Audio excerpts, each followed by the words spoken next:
A dog leads FBI agents to a shocking discovery in the woods.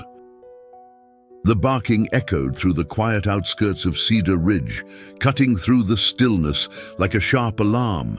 Agent Lucas Parker of the National Guard slowed his patrol car, his brow furrowing as he peered into the darkness. Beside him, Agent Emma Collins rested her hand near her holster, her instincts sharpening. Ahead of them, a stray dog barked incessantly, darting back and forth as though desperately trying to catch their attention. "What's up with this dog?" Lucas muttered, stepping out of the vehicle, his boots crunching against the gravel. Emma tilted her head, her sharp eyes scanning the erratic movements of the animal. "This isn't normal," she said, her voice tinged with suspicion. "Maybe we should follow him." Lucas and Emma exchanged a glance before following, their flashlights cutting through the shadows of the dense woods. After several minutes, the path led them to a dilapidated cabin, partially hidden by underbrush and debris.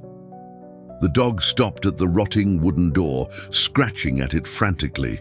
Lucas glanced at Emma, who nodded silently, her grip tightening on her flashlight. "Open it!" she urged, her tone steady but firm. Lucas braced himself and kicked the door open, the wood splintering under the force. A rancid smell of decay and dampness wafted out, making both agents grimace. Inside, a narrow staircase led down into darkness. Without hesitation, the dog descended, its low growls reverberating off the damp walls. Guns drawn, the agents followed cautiously. At the bottom of the stairs, their flashlights illuminated a harrowing sight. A makeshift room with wet walls and terrified faces. Men, women and children were chained, their bodies marked by bruises and exhaustion. "National Guard," Lucas announced firmly, his voice steady despite the knot in his stomach. "You're safe now." But the hollow stares of the victims suggested otherwise. Emma knelt beside a young boy, her eyes scanning the raw wounds around his wrists. "Where are the others?"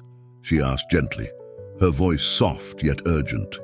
The boy, trembling, raised a weak arm and pointed toward a dark corner where a narrow tunnel disappeared into shadows.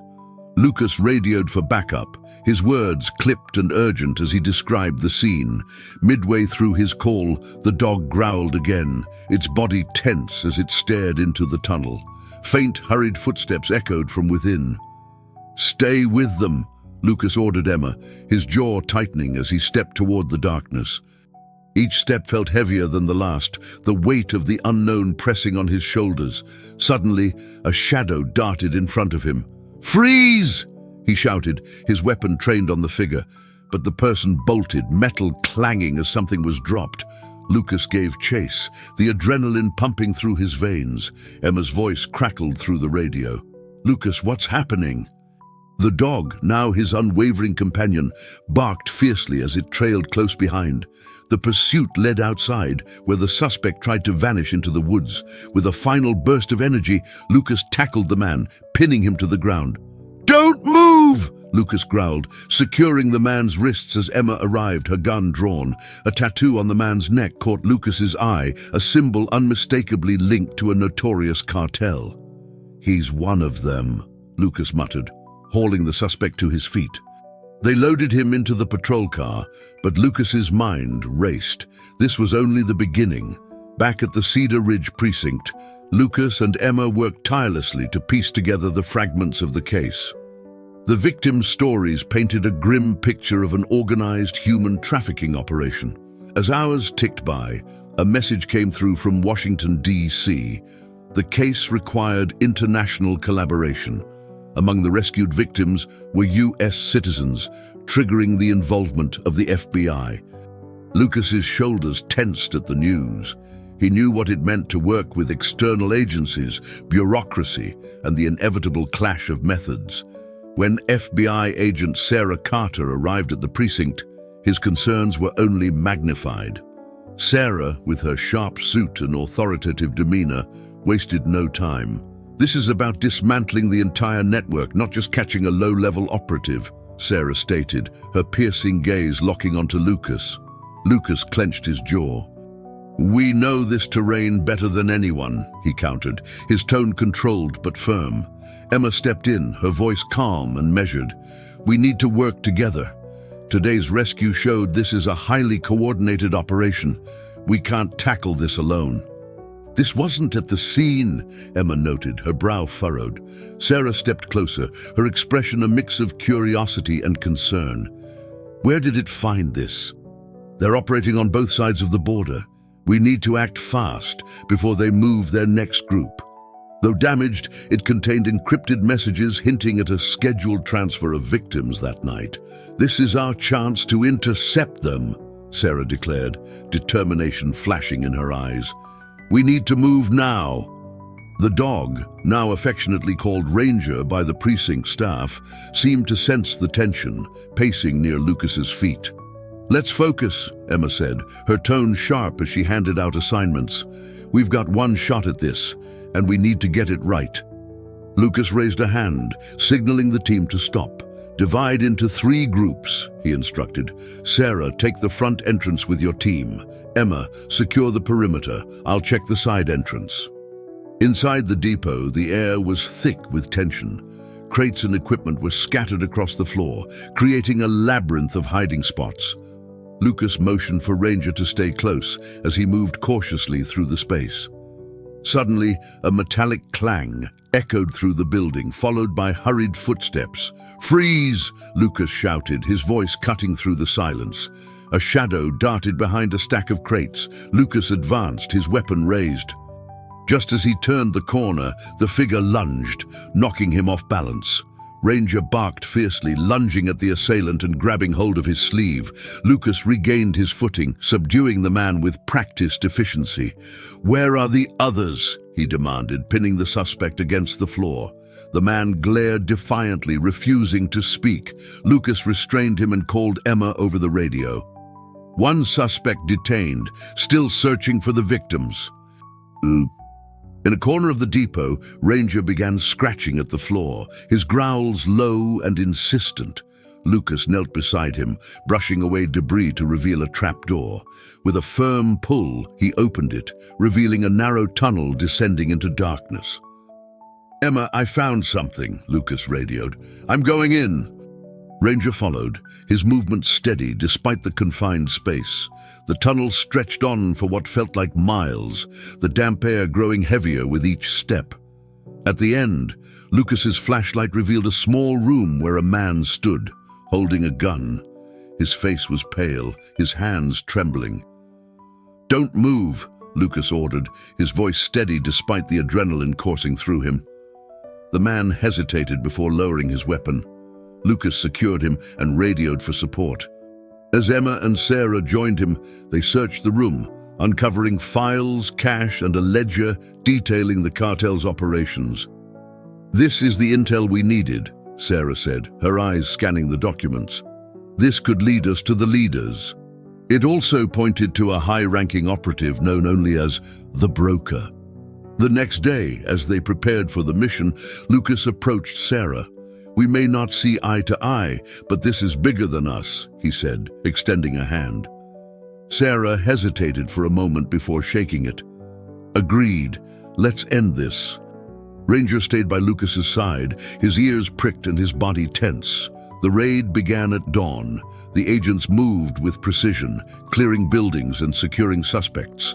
Lucas and Ranger entered a barn, where a group of armed men waited.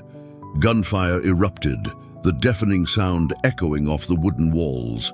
Ranger leapt into action, disarming one of the men as Lucas took cover and returned fire.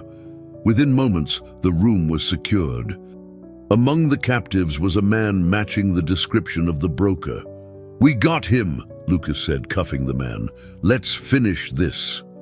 The files recovered from the ranch provided invaluable insights into the cartel's operations, including names of high-ranking members and details of their financial transactions. "We've struck a major blow," Sarah said during the debriefing. "But this fight isn't over." The captured operative, known as the Broker, was a treasure trove of intelligence. Over the following days, Sarah and the FBI team worked tirelessly to extract details about the cartel's hierarchy, while Emma coordinated efforts to ensure the victims received proper care and protection. In the interrogation room, the broker sat with a cold smirk, his demeanor unshaken despite the evidence piling against him. Sarah leaned forward, her eyes piercing. "We know you're just a piece of the puzzle. Help us bring down the entire operation, and maybe the DA will consider leniency." "He's stalling," she said flatly, "but he slipped up. He mentioned a safe house near Phoenix. If we move quickly, we might catch their next shipment." The safe house was an unassuming building surrounded by rugged terrain.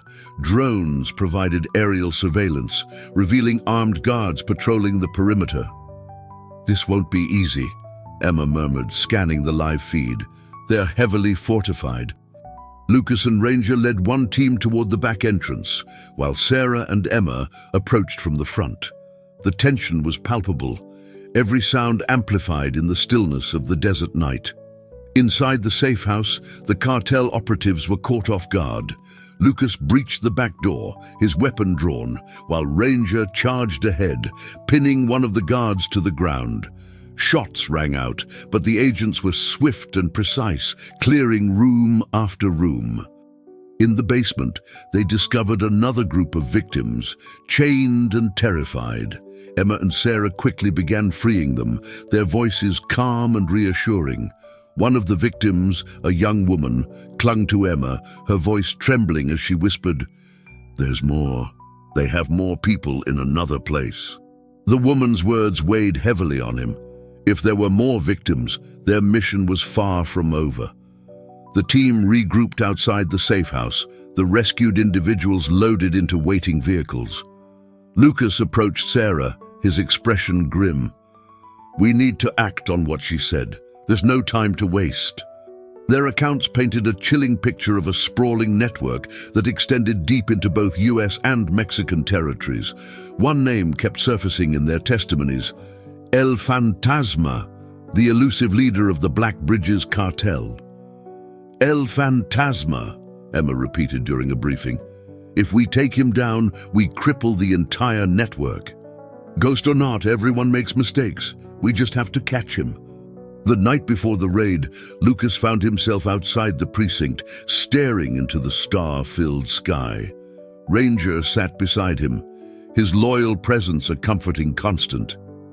"We're close, buddy," Lucas murmured, scratching behind Ranger's ears. "Just one more push." As the team closed in, the compound came into view, a sprawling fortress surrounded by high fences and guard towers. Drones provided a bird's-eye view, revealing armed guards stationed throughout the property. "Remember," Sarah said during the final briefing, "our priority is to secure the victims and apprehend El Fantasma. Stay focused." Explosions rocked the compound as breaches were made, the deafening sounds echoing across the desert. Lucas and Ranger led a team through the western entrance, their movements swift and deliberate. Inside, chaos reigned. Cartel members fought desperately to hold their ground, but the agents' training and determination proved superior. Lucas's focus never wavered as he cleared room after room, his mind solely on the mission. In the heart of the compound, Lucas and Ranger found El Fantasma. The man's face was hidden by a mask, his movements calm despite the chaos around him. "You're cornered," Lucas said, his weapon trained on the man. "It's over." As the agents secured the compound and evacuated the remaining victims, the weight of their accomplishment began to settle in. The capture of El Fantasma was a monumental victory, a significant blow to the cartel's operations. Back at the precinct, the atmosphere was one of quiet triumph. The victims were receiving medical care, and the evidence collected during the raid was being catalogued. Sarah addressed the team during a debriefing, her tone both proud and determined. "This is a victory, but it's not the end," she said. "We've made a significant impact, but there's still work to do." "We did good, Ranger," Lucas said, a rare smile crossing his face. "We did good.